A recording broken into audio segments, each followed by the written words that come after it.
Hey there, welcome back. Today I've got some truly exciting news for you. Should I buy Polo GTI or not? So, we're now diving into the world of hot touches with one of the most iconic models on the market, and that is obviously the Polo GTI, as you already see on the screen. And I'm aware people voted for the BMW 320i on the poll I posted sometime in January, but I'm not really interested in the BMW 320i. But let me know in the comment section. Polo GTI or BMW 3 Series? I think the GTI makes more sense because I'm young. But I was shocked when I entered the dealership trying to get a quote for that car. So a brand new one is costing something that I don't have. And you must really be financially ready if you want to purchase that car. Please make sure you subscribe to this channel. Most importantly, don't forget to like, comment, and share. When you like these videos, YouTube promotes my videos to reach a larger audience. Make sure you like the video. Please continue watching this video till the end of it. There is actually things that you are going to learn from this video. More especially if you are going to be buying a car in the next couple of months or even next year or even in the next decade, if the information will still be applicable. So the reason why I'm doing this video also is that I want to show you guys how do you go about the car buying process. There's things that you must be careful of. I'm also going to teach you how to scrutinize a quote from a dealership or rather a podium. So it is very important for you to know this. I'm giving this to you as a professor from the University of YouTube. Say hi to Professor Temba on Wheels in the comment section. So the first thing you must do when you're trying to buy a car is to go online and see the price. Alternatively, watch car reviews on YouTube, TikTok, and wherever. Also, read the comments of those who own the car. So this is basically the first thing that you're supposed to do when you want to buy a car. Like I did, I went onto the VW website to check the price of the car and the features that it comes with standard, so that I can see if there's anything that I need to add. So this is just a demonstration for you. So you check the standard equipment that comes with the car. So you will then know immediately that you need to add a panoramic sunroof, you need IQ lights, you need 1, 2, 3, and with the car that you're seeing on the screen, one thing that is obvious that I was going to change is the alloy wheels. I don't like those alloy wheels that you are seeing there. And the most important thing online is the price and the finance calculator. So you must be able to see if you can afford the car. So with their estimation, they're estimating something around 11,500. I'm just gonna put it as such, and then if I put a 30% balloon payment, the installment goes down to 9,776 rands. And I've tried to put a 50,000 deposit to see if the installment is gonna go down to something like 8,000, and it did actually go down to 8,806 rands.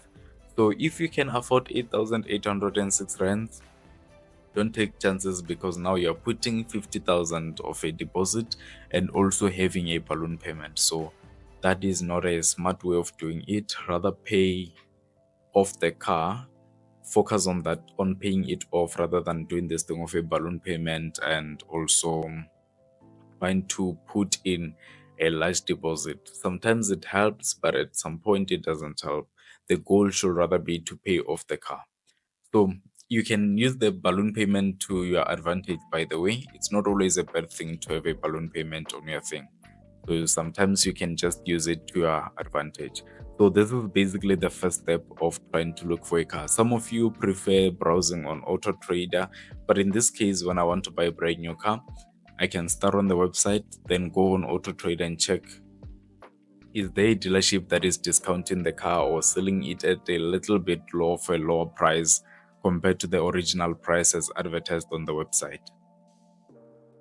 So the nice thing about Autotrader, Cars.co and other websites is that when you're browsing for the car, the moment you find it, you can just simply click through and search for their contacts, contact them and ask them about the availability of the car. Makes life very easy. And sometimes if you want some of these cars, you must just speak to us, guys. We'll plug you with the right people.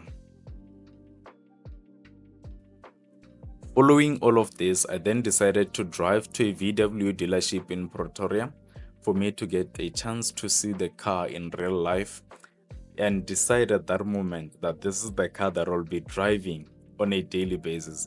And also, it is just important for you to get a feel of what your days are going to be like. How is the world going to look like with that car? You go and set that imagination.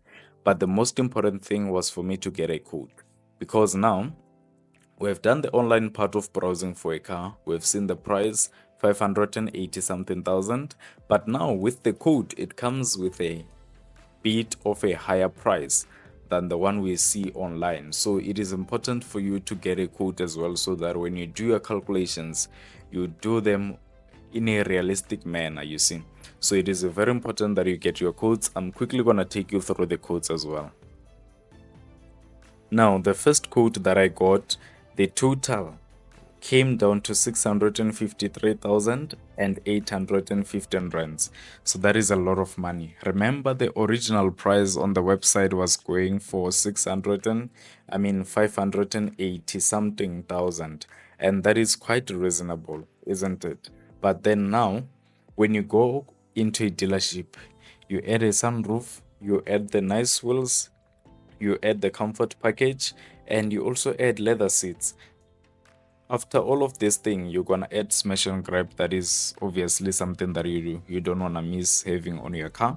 And again, you're gonna add the maintenance plan. So I added all of these things that I'm talking about now, and the price of the car came down to 667,809 rands. So how much of difference is it between the 580 something rands to the 667,000 that we're having now? So you see, it is very important you get the codes and you do your calculations properly. So this is the first thing that I'm doing as well, so that I can know exactly how much am I gonna be paying these people every month. Also, to decide if I were doing a trade-in or we're gonna put in a deposit. But I don't have money to deposit. That is just the reality of it.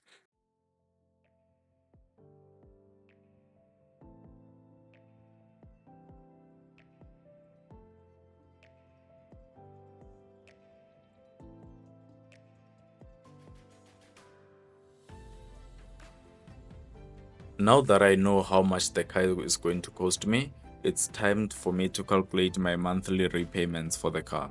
So this is important before you put in a finance application because the bank will say you're going to pay 13,000. And if you are not informed or rather aware of the range of the money that you're supposed to pay, you will be robbed because in most instances they'll give you a high interest rate or something, do something, alter the things there, and then next thing you're paying a high installment. So when I do a bank application, I'm not expecting to pay more than 12,700 rands, and I'm using 11% of interest rate because that is the current prime lending rate.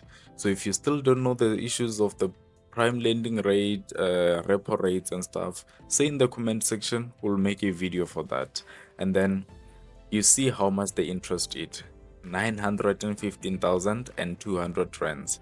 So that is a lot of interest. But when we put a balloon payment of 40,000, the interest is gonna go down to something like 700 and something thousand. So the figure is right there on the screen. You can see it for yourself. So it could be beneficial if you want to take the risk and take the 40% balloon payment just so you reduce the interest and not pay a lot. But the best way of doing that is rather pay the money directly to the bank through deposits, multiple deposits till you pay off the car. Then you will pay less in interest.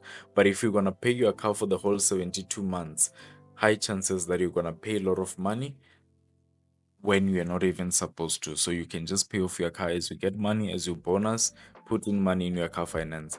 So this video is basically me giving you my car buying journey and also trying to educate you at the same time. So I hope people are learning and you get to take this with you wherever you're going.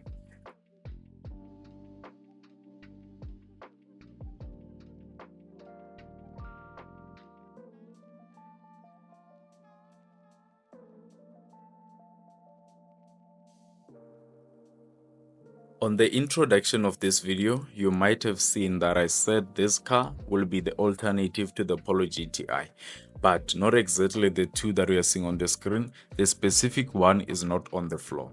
So what is happening is that the Polo GTI and the Audi A1, or rather let me say the A1 and the Polo, are exactly the same car. So if you go look the engine specifications and everything, they're all the same. You check the brake pads, everything that they use, the suspension, everything is the same. So it's basically the same drivetrain and the same of everything. The only differences lie on the branding, the exterior design, the interior design. As for the seats, as for everything inside, you can tell it is exactly the same car. So now, why did I decide to put the A140 TFSI as an alternative? Of course, it was gonna come at a higher price, but it was just for me to see what more do I get with the Audi A1 that I do not get with the Polo GTI, or what is it that I would get with the Polo GTI that might make me not to even want to try the 40 TFSI. So I was disappointed because I could not find one on the floor, but it was quite reasonable because apparently Audi is not going to be making the A1 anymore, so they're going to discontinue the entire range of the A1s. So if you're owning an A1, just know that it's going to be discontinued at some point, but worry less because this is a Polo TSI. So don't be like those people who say, no, my car is going to be discontinued, I'm getting rid of it. No, keep the car. It's basically a Polo TSI, so you can fix it at VW and do all the rest of your services with VW because it's literally the same car. But I did try to get a quote of a pre-owned one that was going for 500 and something thousand. I'm just gonna confirm quickly because I forgot where I put the quote. So for this 2022 Audi A1 Sportback 40 TFSI S-Line, I was quoted for 530,394 rands. So that is quite reasonable. Instead of buying the Polo GTI, I'll rather settle for this. Let me know what you think in the comment section. I also could not get the pictures of the car and get to view it in person because the guy was like, okay, there's one that is appearing on our website. They have not uploaded the pictures as yet, but it's selling for this much. And then he gave me a quotation. So this car is a 2022 model, and let me just confirm the mileage quickly. He said the mileage was around 29,000 if I'm not mistaken. So 29,000 kilometers, that was not actually a lot, and it was something that I could actually take chances with rather than going for a whole 677,000 or 67,000. I'm exaggerating now. So, but you see that the how you go about this thing. And then since this is the same car, it's more like a Baleno and a Starlet. You can't find yourself indecisive which one to take. You just simply look at the price differences, the features on the other side, and then you decide. But with this one, the Polo GTI remains. Let me know what you think in the comment section.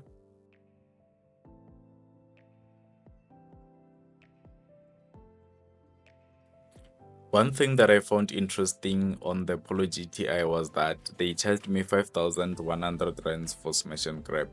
And they've already fitted the smash and grab on the car. Remember, the car that I was getting the code for was already fitted with all those things, which was exactly what I was gonna do either way.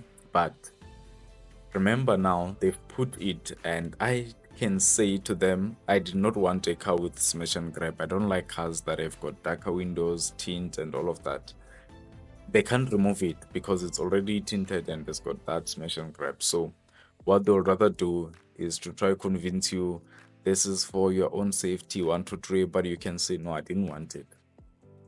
And then you try negotiate for them to give you the car with smash and grab for free. So you're trying to negotiate that they don't charge you that 5.1, but the 5.1 is a lot of money for smash and grab. I actually don't understand how they got to that price because for me it doesn't make sense. How do you charge me a whole 5,000 for smash and grab?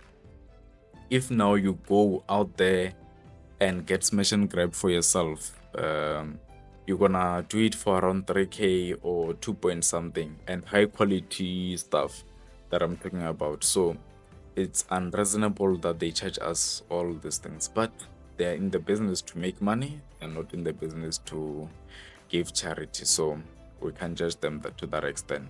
So let's continue with part two next week, and then we'll see what we do with this Polo GTI or the BMW 320i.